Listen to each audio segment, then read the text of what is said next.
Hello, my name is Dr. Stephen Schmied, and this is a presentation on my research into shock event cavitation injury. This research was sponsored by the Royal Australian Air Force Air Warfare Centre.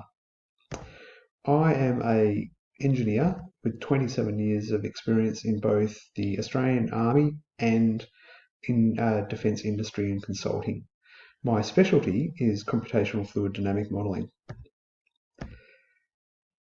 The background to this research is the desire to be able to predict, prevent, and detect cavitation injury.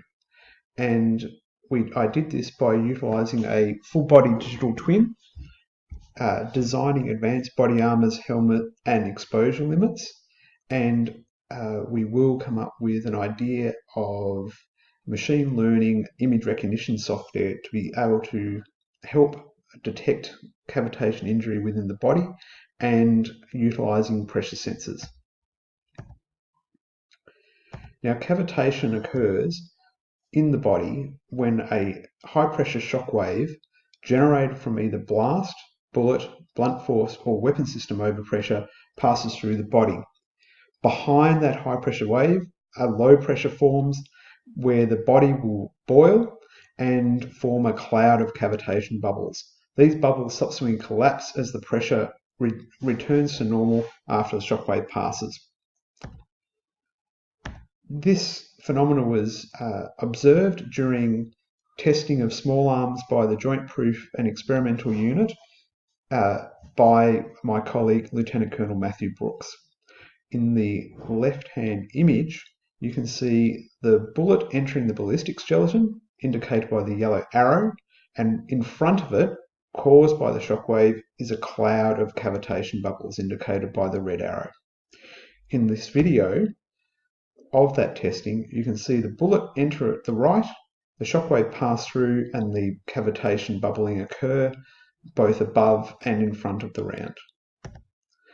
Other interesting effects of cavitation are as the bubbles collapse, they can actually heat up to over 10 million degrees Kelvin during the peak of the collapse, which causes the water vapor inside the bubble to actually break down and explode.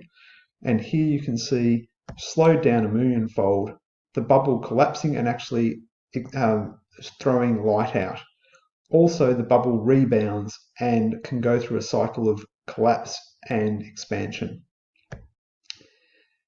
A further event that can occur is if within that collapsing bubble fat or other tissues is captured within the bubble, and this can explode and generate toxins. Here we have the same type of round hitting ballistic gelatin, the gelatin rebounding, exploding, and the toxic black smoke being ejected from the entry wound on the left.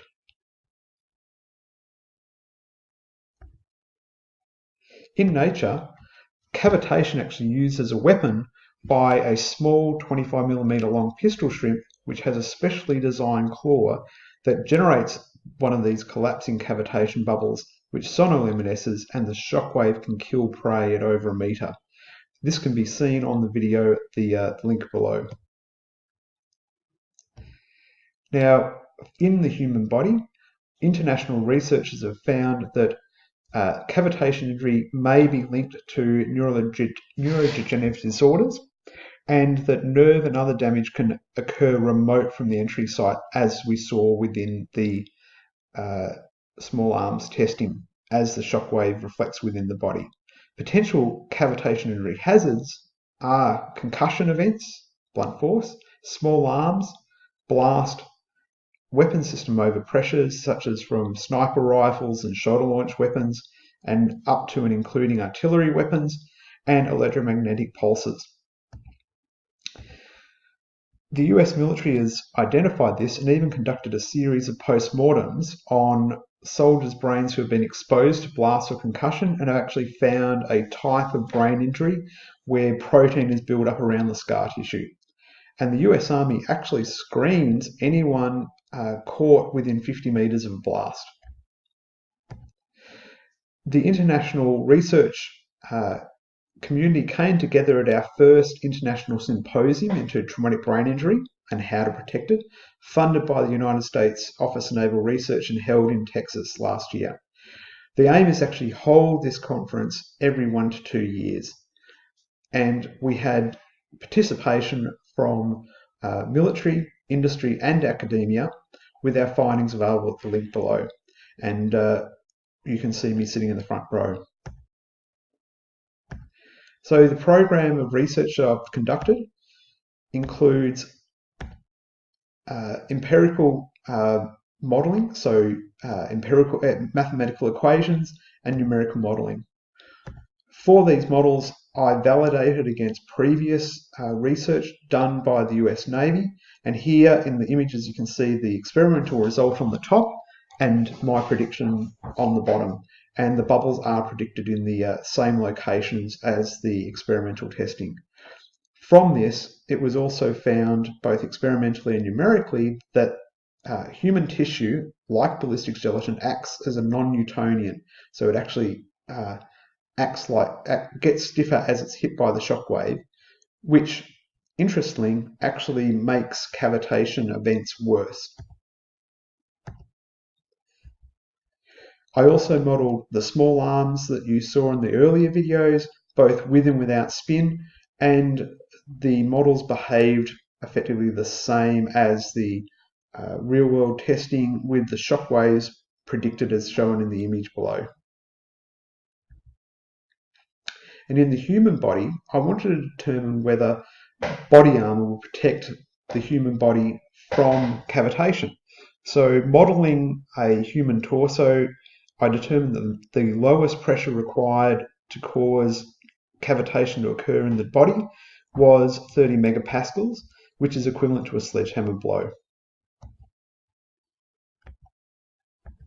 So to prevent that cavitation injury, I first modelled at how much pressure is actually created behind Tier 3 in-service ceramic body armour when hit by a bullet at 600 meters per second. And in the video, you can see the bullet striking the ceramic plate.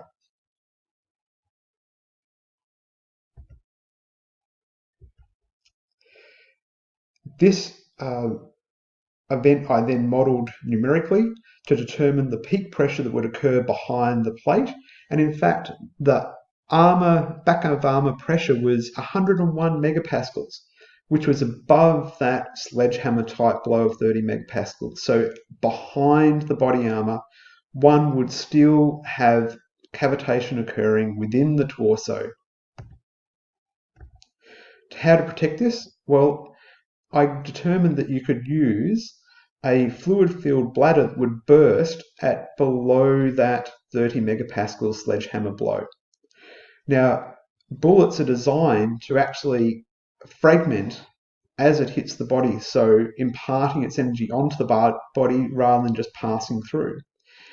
And so here, the bladder would split at that 30 megapascals after first breaking up the round using ceramics, thin ceramic plate, and then some more foam to lower that pressure again and stop injury to the body.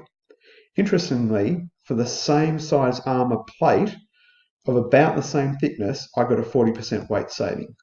And numerically, I modelled how that shockwave would travel, and you can see going from the top left to the bottom right, the shockwave does actually travel out to where the burst seems to be.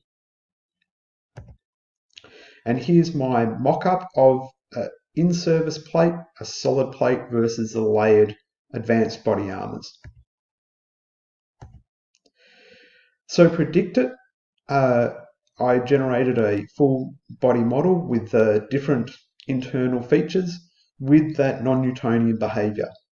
To prevent it, body armour and helmets, and to predict it, a method of which where that cavitation would occur within the body, I'd use computers to look at MRI and other medical scans, and they would highlight the areas which the radiologist could then investigate further. We can also program the in-service body pressure sensors to detect any pressure above that sledgehammer 30 megapascals. So the future. In the future, we aim to both redo the numerical testing for the whole of the body, as well as do testing on real humans to be able to do an even more in-depth analysis. And here we have a real-world cadaver test using a real brain in an X-ray, my numerical model of the brain in full scale, and a 3D printed version. And this, my numerical model actually includes internal structures. The plan is to actually test these models and validate them in the Netherlands. To prevent it, we use the advanced body armour, which the aim is to optimise it, conduct a proof of concept, come up with helmets, and even replace that foam lay with a second burst bladder to be able to provide multi-hit protection, so multiple rounds, which is not yet capable for the standard ceramic armour, which shatters after the first round.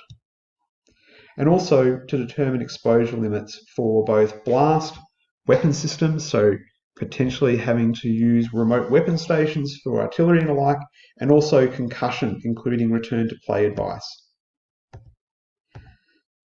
Detection, using smart machine learning to actually analyse medical imagery, as shown in the red boxes, because medical imagery can be actually quite hard to read, and there is a potential of taking scans both pre and post military deployments to be able to compare the scans pre and post deployment to see whether cavitation had occurred.